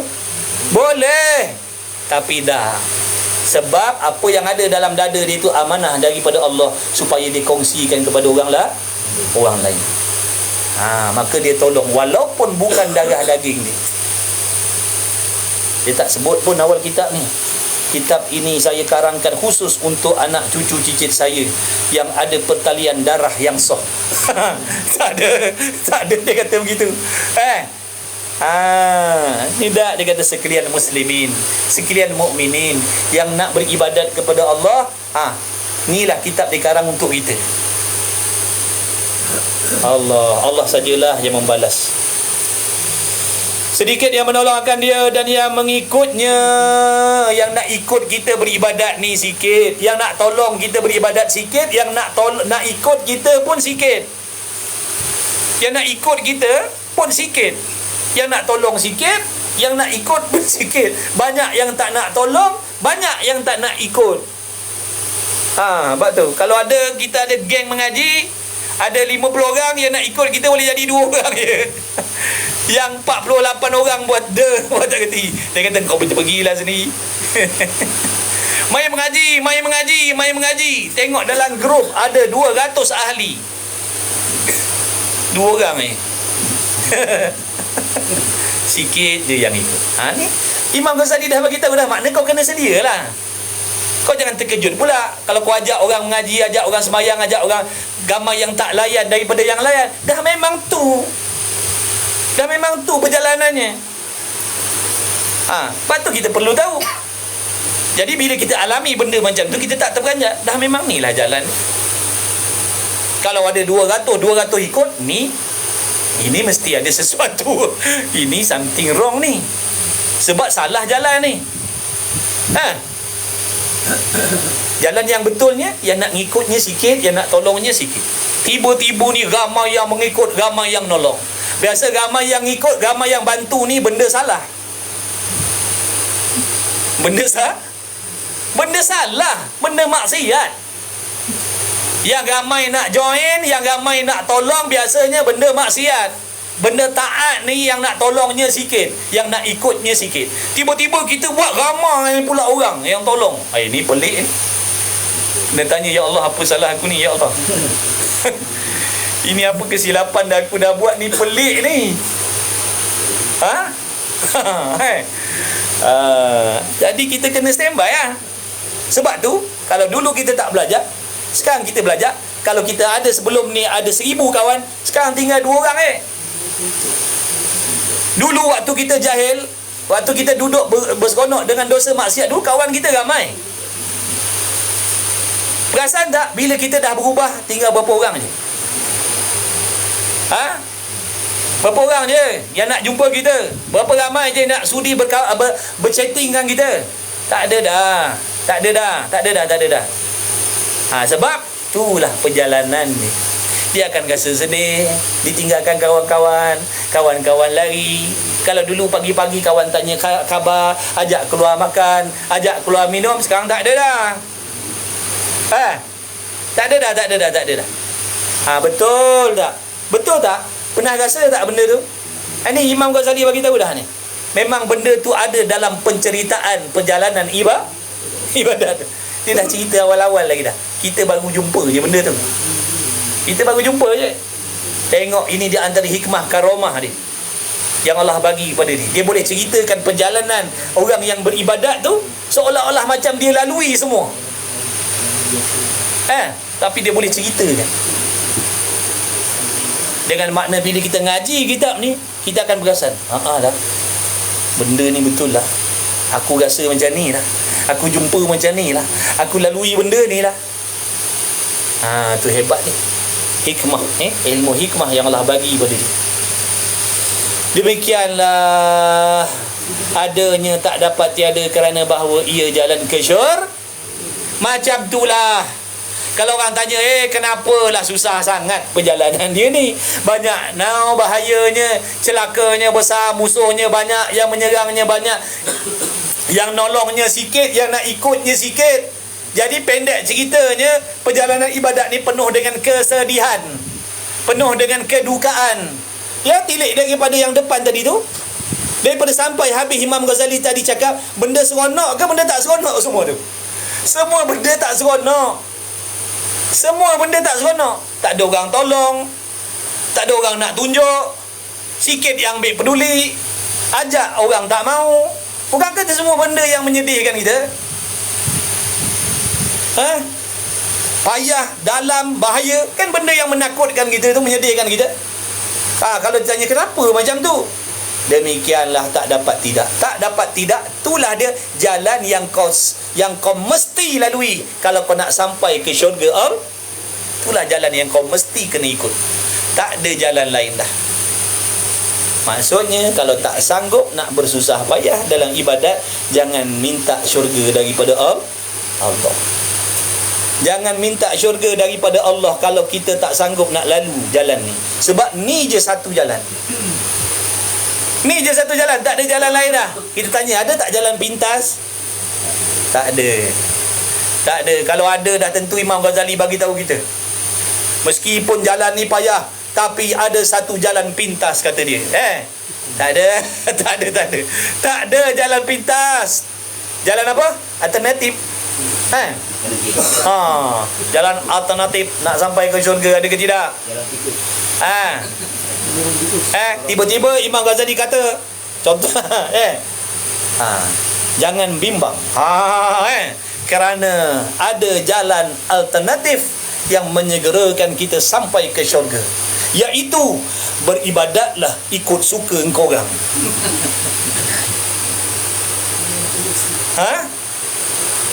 Dia tak cakap macam tu. Dia kata ada jalan alternatif. Kalau kau tak nak lalu jalan yang penuh payah bahaya ni, ada jalan alternatif mana? Kau beribadatlah ikut suka kau orang, katanya. Pasti kau akan sampai ke neraka Allah. Bukan ke syurga Allah. Pasti akan ke neraka Allah lah tempatnya. Sebab tak ada jalan lain dah, sahabat. Jangan tanya. Jangan tanya ada tak jalan lain. Tak ada. Inilah jalan dia. Yang perasanlah. Yang dah mula nak berjalan akan perasan benda ni. Yang dah nak mula berjalan, dia akan perasan benda ni nanti. Dia akan jumpa satu-satu. Dia akan jumpa apa yang Imam Ghazali ni sebut. Okey, dah nak habis dah. Pukul apa dah? Pukul 11 dah. Boleh berhenti. Tak dapat tiada. Sebab apa pula tak dapat tidak? Tak dapat tidak ni maknanya wajib kena jalan lalu ni. Kena ikut jalan ni. Wajib. Kalau tak nak ikut jalan ni, tak sampai. Itu maksud tak dapat tidak. Maknanya mesti. Kerana bahawasanya ia ibadat yang penuh dengan kepayahan, yang penuh dengan kesakitan, yang penuh dengan pengorbanan, yang penuh dengan kedukaan, air mata, perasaan, korban nyawa, korban harta, korban penat, korban senang, korban hobi, korban nama, korban kepentingan diri. Contohnya, itulah jalan ke syurga. Sebab tu je lah jalan nak ke syurga Allah. Tak ada dah jalan lain. Jadi patutnya gembiralah. Gembira sepatutnya. Bila Allah uji kita dengan ujian-ujian tu, kena gembira. Pada pihak mana? Kita yakin inilah jalan yang akan menyampaikan kita ke syurga Allah. Sebab tu lepas satu ujian datang satu ujian, datang satu ujian, datang macam-macam. Sebab inilah jalan dia. Jangan kita terperanjat pula. Sebab dulu adalah kawan-kawan kita tanya, Ustaz, dulu sebelum saya belajar agama ni, tak ada masalah-masalah ni dalam hidup saya, Ustaz. Okey je hidup saya, seronok ni. Tapi sejak saya dah join usrah ni dah mula saya ada belajar ni, lepas satu-satu datang, lepas satu-satu datang cubaan, dugaan. Macam mana? Betul ke ni? Ada. Betul ke ni? Nampak tak tu? Betul ke ni jalan ni? Betul ke ni yang sedang buat ni? Betul ke belajar ni dia akan jadi macam ni? Betul ke kalau kita nak dekatkan diri dengan Allah, kita akan jumpa benda-benda macam ni? Betul ke? Sebab sebelum ni, sewaktu saya tak sembahyang, tak mengaji, tak ada pun benda macam ni. Dia tanya, kata betul dah, inilah jalan dia. Kau akan jumpa benda yang menyusahkan kau, kau akan jumpa benda yang mengganggu kau, supaya kau berpaling kembali daripada Allah, supaya kau patah balik ke tempat dulu, supaya kau tinggalkan jalan ni, kau balik-balik ke tempat asal kau yang dulu. Hilang kawan, tak seronok. Kawan-kawan baik semua lari. Betul ke tidak perjalanan ni? Dulu waktu tak semayang, dedah aurat, tak mengaji, ramai je kawan. Kawan seronok je, puji-puji, Ajak keluar makan, ajak keluar minum, okey, semua tanya khabar. Nak tidur pun payah. Nak layan dia orang tak disebutkan kena ban pula. Ajak bercerita, ajak bersembang, tapi bila dah berhijrah, dah mengaji, dah berubah, dah jaga aurat, tak ada kawan-kawan tanya khabar. Betul ke apa yang aku buat ni? Tu. Setan datang cocok, nafsu datang bisik.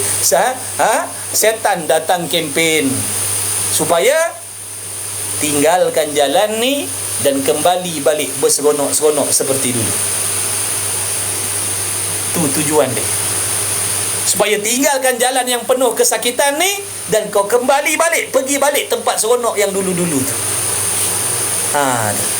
Allah takut gitu Sebab kalau sampai balik ke situ, kalau kau tinggalkan jalan ni, kau patah balik ke situ, kau takkan jumpa lagi dah jalan ni buat selama-lamanya. Dia akan kejelkan kau cukup-cukup. Maksudnya ibaratnya kita kata dendam lah. Sekarang kau dah berubah sekarang kau dah semayang semayang kau dah mengaji Aku akan pastikan, aku akan gunakan segala kemahiran dan penolong-penolong aku ni untuk menghasut kau supaya kau kembali balik ke sini. Dan apabila kau besok dah balik ke sini, kami akan pastikan kau takkan jumpa lagi jalan tu selama-lamanya. Tu dendam dia. Sebab tu kena hati-hati. Hati-hati sangat-sangat. Sebab tu kita kena ada kawan yang boleh mengingatkan kita semua. Berapa ramai yang jadi macam tu dah. Kalau dulu jahat dah, bila dia mengaji, dia belajar sekejap, dia patah balik, dia jadi 2-3 kali ganda jahat daripada sebelum tu lagi.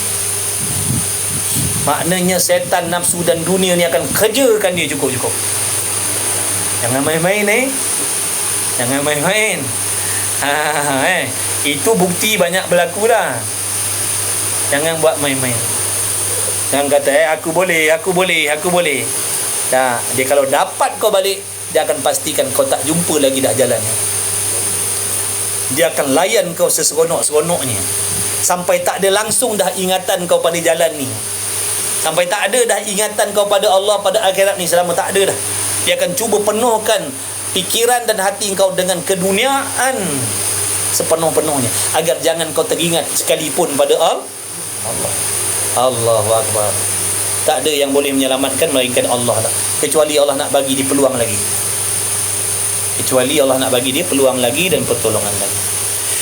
Maka jadilah demikian itu membenarkan bagi barang yang disebut pada hadis Nabi sallallahu alaihi wasallam. Jadi apa yang diceritakan oleh Imam Ghazali tentang kesusahan kepayahan nak beribadat tadi membuktikan benarnya apa yang dikhabarkan oleh Nabi sallallahu alaihi wasallam, yang mana hadis Nabi sallallahu alaihi wasallam, ala wa innal jannah khuffat bil makarihi, ala wa innan nara khuffat bis syahawati.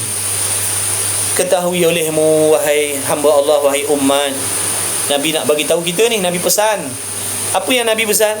Bahawasanya syurga itu dikeliling, ataupun kita kata dihias. Maknanya yang mengelilingi syurga ni, yang mengelilingi syurga ni tempat hebat, tempat indah, tempat lazat, tempat nikmat, tempat senang, tempat kekal dengan kesenangan. Tapi dikelilingi, dipagari, dikelilingi oleh apa? Kebencian. Dikelilingi oleh kebencian. Apa maksudnya? Benda yang dibenci oleh nafsu dan syaitan. Inilah yang mengelilingi syurga tadi. Nak masuk ke syurga, kena berperang dengan benda yang dibenci oleh nafsu dan syaitan. Sebab tu kita rasa tak seronok nak semayang, tak seronok nak mengaji. Benci. Nak tutup aurat, benci. Tapi sedangkan menutup aurat itulah jalan nak ke syurga. Mengaji inilah jalan nak ke syurga. Semayang inilah jalan nak ke syurga. Tapi ada benci tadi tu. Nafsu tak suka. Nafsu suka tak payah belajar, tak payah semayang, pakaian bebas, bergaul bebas. Ini yang nafsu seronok. Tapi yang nama kena pakai begini, tak boleh cakap begitu, tak boleh pandang begitu, tak boleh dengar begini, tak boleh pergi ke situ. Ini benci, ini tak seronok. Tapi Nabi kata itulah dia yang memagari syurga. Kena jumpa benda-benda tu. Sebelum kau sampai syurga, kau kena jumpa benda tu. Sanggup tak sanggup tu? Sebab bukan jumpa benda seronok. Kalau jumpa benda seronok, okey lah. Okey lah. Kalau sebelum nak masuk syurga tu jumpa benda seronok, okey lah. Nanti lagi seronok bila sampai syurga. On the way pun seronok dah. Bila sampai lagi seronok ni dah. Seronoknya di situ saja. Selagi tak sampai akan jumpalah benda kebencian yang berpanjangan. Berpanjangan akan jumpa kebencian, benda yang kau tak suka. Dan ketahui olehmu dan bahawa neraka itu, kata Nabi SAW, dikelilingi dengan keinginan hawa nafsu. Apa maksud keinginan hawa nafsu? Benda yang muafakat dengan nafsu, dengan makna benda yang seronok. Tak payah mengaji seronok, tak payah sembahyang seronok, bergaul bebas seronok, cakap bebas seronok, pandang bebas seronok, dengar bebas seronok. Dunia tanpa sempadan. Dunia ini ana yang punya. Tak ada batasan. Seronok tak? Nak bergaul ikut kita. Nak keluar bila ikut kita. Nak balik bila ikut kita. Nak pakai macam mana? Terpulanglah pada aku. Jadi seronok tak hidup macam tu? Seronok tak? Jujur. Seronok lah. Apa tak seronok pula? Nafsu kita memang nak macam tu kan? Nafsu kita nak macam tu kan? Tapi ingat, itulah yang menghiasi neraka tadi tu. Itulah di perjalanan yang nak menyampaikan ke neraka Allah. Pilihlah antara dua jalan tadi. Satu jalan yang penuh dengan kedukaan, tapi akhirnya kesenangan yang selama-lamanya. Satu jalan lagi penuh dengan keseronokan, kebahagiaan, tapi penghujungnya kecelakaan, kebinasaan yang takkan sudah sampai bila-bila. Pilihlah antara dua. Sementara kita hidup, ada nak buat pilihan yang mana? Tanyalah iman kita sendiri. Cukuplah. Wallahu subhanahu wa ta'ala a'lam. Mudah-mudahan kita semua mendapat pertolongan Allah subhanahu wa ta'ala dengan berkah doa kedua ibu bapa kita, dengan berkah doa ibu bapa mentua kita, dengan berkah doa datuk nenek kita, dengan berkah doa alim ulama, orang-orang soleh yang ada di sekeliling kelalang kita, guru-guru kita. Mudah-mudahan dengan berkat Nabi kita Muhammad sallallahu alaihi wasallam, dengan berkah kemuliaan bulan Maulid, dengan keberkahan salawat-salawat yang dilantunkan, yang dibacakan, mudah-mudahan kita semuanya tak terkecuali kita,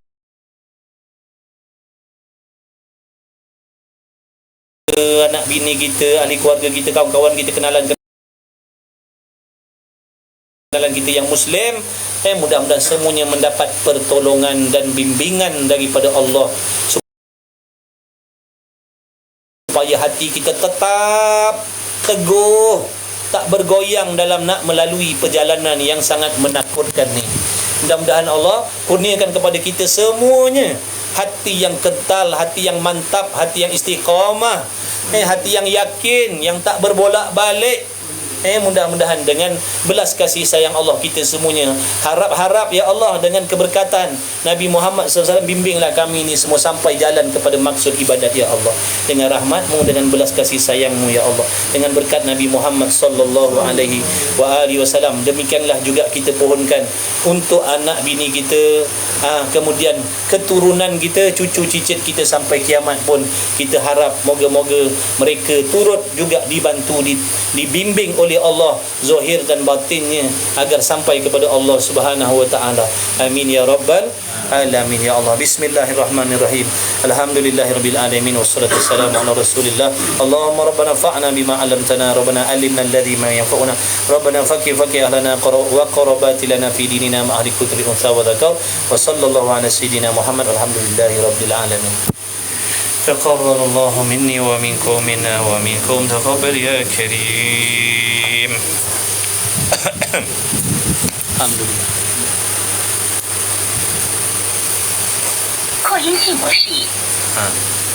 Kuliah dah habis.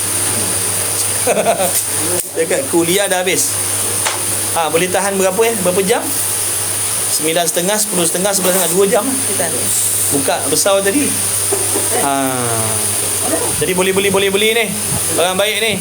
Kecil-kecil, jangan main ni, boleh beli sahabat.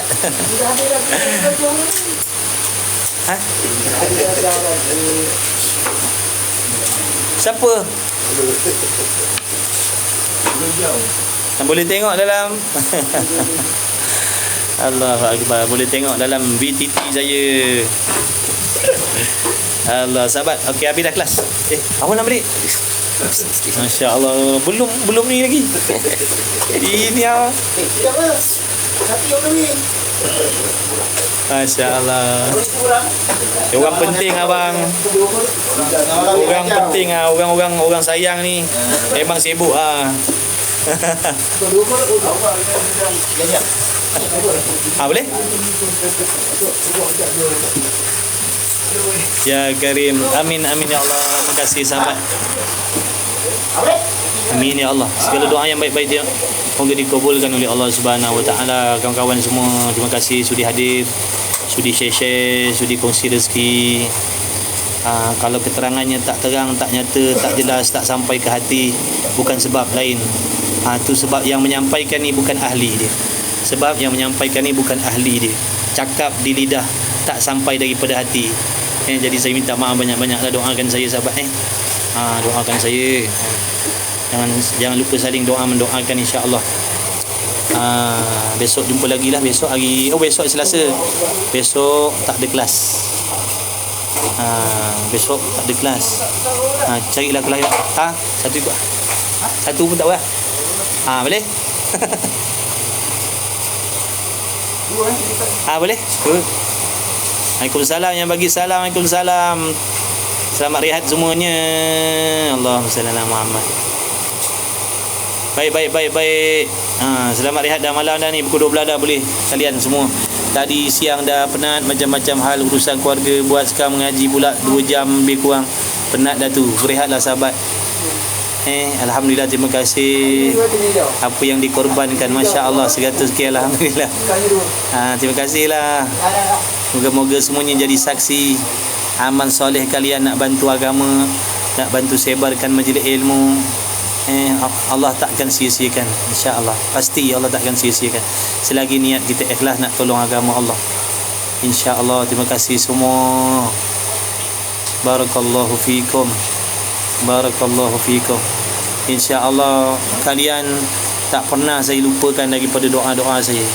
Tak pernah saya tinggalkan daripada doa saya, insya-Allah. Mudah-mudahan Allah terimalah. Apa yang saya doakan tu memang saya niatkan untuk kawan-kawan saya semua, untuk kenalan-kenalan saya semua, yang baik yang tak baik dengan saya semua ni. Mudah-mudahan Allah dengar doa saya. Mudah-mudahan Allah terima doa saya, insya-Allah sahabat. Terima kasih banyak. Allahumma salli ala Sayyidina Muhammad. Terima kasih. Benar sahabat Al-Gojo, benar. Selamat berehat. Yang baru jumpa, yang baru kenal, yang baru follow, terima kasih banyak. Yang masih sudi follow sampai sekarang, alhamdulillah, terima kasih banyak. Semoga keikhlasan dan sangka baik kalian pada saya diberi balasan baik yang berlipat kali ganda oleh Allah Subhanahu Taala.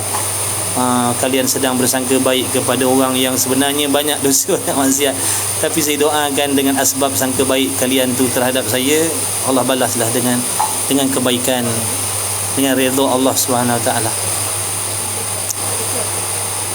Insya-Allah, la haula wala quwata illa billah. Teh madu mana? Teh madu bat kat mana bat? Patutlah saya dah tak ada kawan, insya-Allah. InsyaAllah sama-sama sahabat, kita tak tahu siapa yang Allah terima, siapa yang Allah tak terima. Tugasan kita usaha menuntut ilmu, fahamkan, amalkan seperti mana yang diterangkan oleh alim ulama. Selebihnya berserahlah kepada Allah Subhanahu Wa Taala.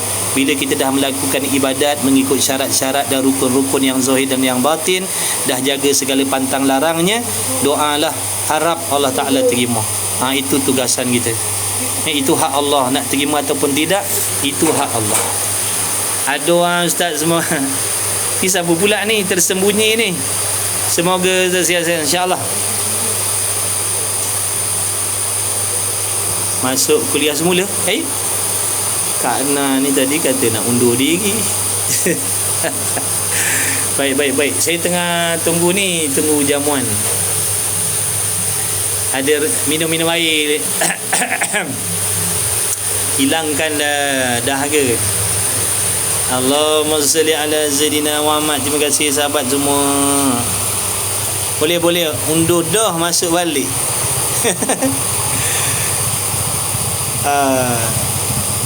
Warna gitu Kak Na. Tubik lepas tu masuk pula, lepas tu tubik pula masuk pula. InsyaAllah sahabat, terima kasih. Jadi salah silap, minta maaf saya. Tak ada makan keluar dulu. Pali. Tak Pali ni, kau ni memanglah Pali. Setiap malam kau muncul, time dah habis kelar kau muncul. Daripada kelar awal kau tak ada Pali. Betuanya Pali. Padang gitu dah Kak Na. Tubik tadi ada kijau. Beres. Pali ada makan-makan di rumah masing-masing. Handphone Kak Na tengah keluar masuk charger. Dipermudahkan sahabat. Okeylah sahabat, nak berhenti makan ni nak berhenti makan, saya mohon undur diri dululah. Alhamdulillah. Sebab tu kawan-kawan mari datang sini, yang berdekatan boleh datang kelas ini, boleh join kelas ini yang berdekatan dengan Kampung Kerubung, dekat dengan Stadium Hang Jebat, boleh datanglah. Sebab kelas ni memang terbuka pun. Jadi yang berdekatan dengan kawasan sini Kerubung boleh datanglah. Yang Cing, yang Malim, yang Bukit Beruang, Bukit Katil, Aikero boleh datang sini. CEO Fuyo RC Chicken kat mana Mana kedainya? Bila saya nak datang? Allahumma salli ala Sayyidina Muhammad. Mana kedai kat mana sahabat? Saya tak ingat lah. Jasin jauhnya Jasin. InsyaAllah moga dipermudahkan nanti. DM lah saya. Datang dengan Ustaz Adli. Ustaz Adli pun lah saya lama dah tak jumpa. Saya orang Melaka Ustaz, tapi duduk Tawau. Jauhnya lah Tawau. Dipermudahkan insyaAllah. Cari rezeki. Okey sahabat diorang dah bawa ni, ada apa makanan apa duk, ada cocok-cocok dengan lidi ni. Saya pun tak tahu apa ni makanan ni, ada cocok-cocok dengan lidi, ada kuah ni. Apa makanan diorang bawa ni? Masya Allah, tabarakallah. Katanya makanan ni kalau orang ada pakai susuk tak boleh makan.